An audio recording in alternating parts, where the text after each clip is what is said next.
कराची एक शहर दो चेहरे।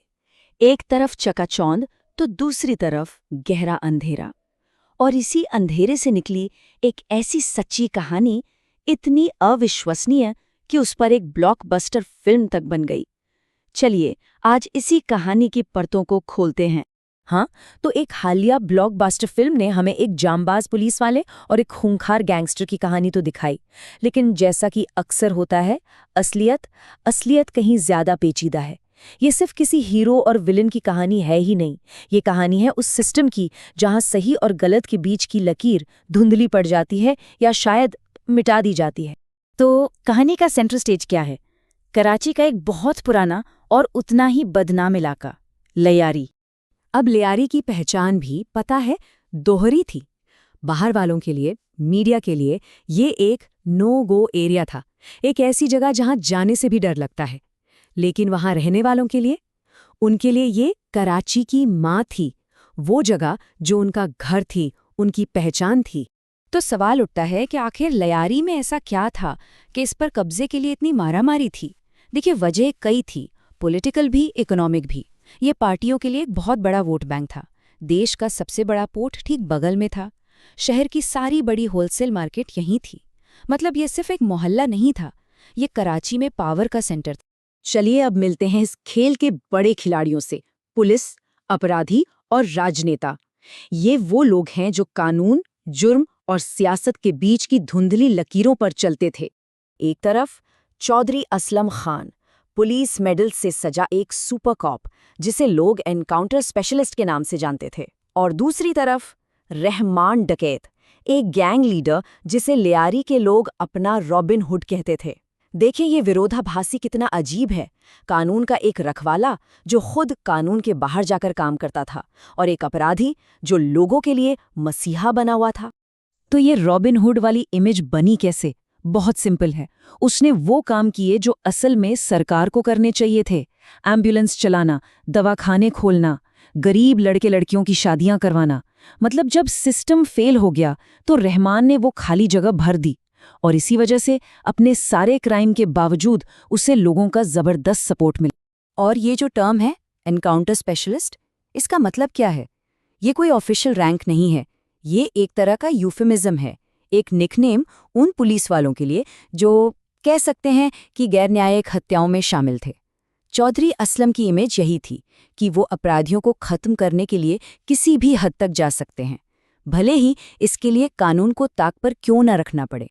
और यहीं पर कहानी और भी ज्यादा उलझ जाती है। यारी में बड़े बड़े बिलबोर्ड लगे थे, इन पर गैंगस्टर उज़ैर बलोच की तस्वीरें थीं। लेकिन वो अकेला नहीं था, उसके साथ कौन था? सत्ताधारी पार्टी के नेता आसिफ अली जरदारी, और यहाँ तक कि पाकिस्तान के आर्मी चीफ भी। जरा सोचिए, एक गैंगस्टर देश के प्रेसिडेंट और आर्मी चीफ के साथ पोस्टरों पर। ये खुलेआम बताया जा रहा था कि जुर्म और सियासत अब एक हो चुके हैं। तो अब ये दो ताकतें, एक तरफ सुपर कॉप, दूसरी तरफ गैंगस्टर किंग, एक दूसरे के रास्ते में आ खड़े हुए थे। और जब ऐसा होता है तो टक्कर होना लाजमी है, एक जानलेवा टक्कर। रहमान डकैत ने अब एक ऐसा दांव खेला जिसने अंडरवर्ल्ड को हिला कर रख दिया। उसने कराची के दूसरे बेताज बादशाह दाऊद इब्राहिम को सीधे सीधे चैलेंज कर दिया। कैसे? उसने दाऊद के भाई नूरा को किडनैप किया, उसे बुरी तरह टॉर्चर किया और फिर पॉइंट ब्लैंक रेंज से 6 गोलियां मारी। और बात यहीं खत्म नहीं हुई। नूरा की लाश को एक गधे गाड़ी पर लाद कर दाऊद के घर के बाहर फेंक दिया गया। ये खुला ऐलान था कि कराची में अब एक ही किंग होगा। इसके बाद जो हुआ वो बहुत तेजी से हुआ। 2008 में रहमान अपनी पावर को फॉर्मलाइज करने के लिए पीपल्स अमन कमेटी बनाता है। ठीक एक साल बाद 2009 में चौधरी असलम के एक पुलिस एनकाउंटर में रहमान डकैत मारा जाता है। फिर 2012 में असलम पर एक जबरदस्त तालिबानी ट्रक बम हमला होता है जिसमें वो बच जाता है। लेकिन आखिर में 2014 में एक सुसाइड बॉम्बिंग में असलम की भी जान चली जाती है। मतलब बदले और खून खराबे का ये पहिया बहुत तेजी से घूमा। लेकिन क्या इन दो बड़े खिलाड़ियों के जाने से सब शांत हो गया? नहीं, बिल्कुल नहीं। असल में हिंसा का जो दौर शुरू हुआ वो शायद पहले से भी ज्यादा खौफनाक था। रहमान की मौत के बाद उसकी जगह खाली नहीं रही। फौरन उसके कजिन उज़ैर बलोच ने गैंग और कमिटी दोनों की कमान संभाल ली। उसे विरासत में सिर्फ पावर ही नहीं, दुश्मन भी मिले। इससे एक बात तो साफ थी, ये खेल किसी एक इंसान का नहीं था, ये एक पूरा सिस्टम था। एक चेहरा हटता था तो दूसरा उसकी जगह लेने को तैयार खड़ा था। और अब जो क्रूरता थी वो सारी हदें पार कर चुकी थी। चश्मदीद बताते हैं कि जब उज़ैर बलोच के लोगों ने दुश्मन गैंग के लीडर अरशद पप्पू को मारा तो उसके बाद वो उसके कटे हुए सिर से फुटबॉल खेल रहे थे। ये सुनने में भी भयानक लगता है, लेकिन ये उस दौर की हकीकत थी। ये दिखाता है कि गैंग वॉर किस हद तक वहशी हो चुका था। और चौधरी असलम की बात करें तो वो भी कोई मामूली टारगेट नहीं था।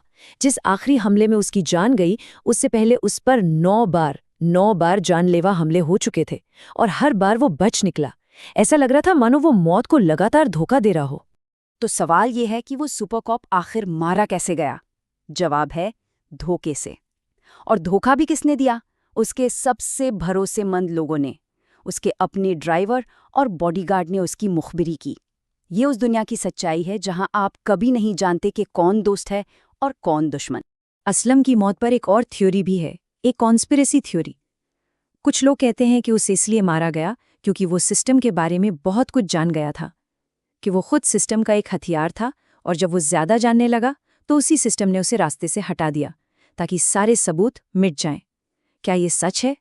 ये सवाल आज भी कराची की हवाओं में गूंजता। तो ये पूरी कहानी हमें एक बहुत बड़े सवाल के सामने लाकर खड़ा कर देती है। एक ऐसे सिस्टम में जहां सरकार और अपराधी मिलकर काम करते हैं, जहां रक्षक ही भक्षक बन जाता है, वहां इंसाफ का क्या मतलब रह जाता है? इंसाफ की उम्मीद आखिर किससे की जाए? ये एक ऐसा सवाल है जिसका जवाब शायद किसी के पास नहीं है।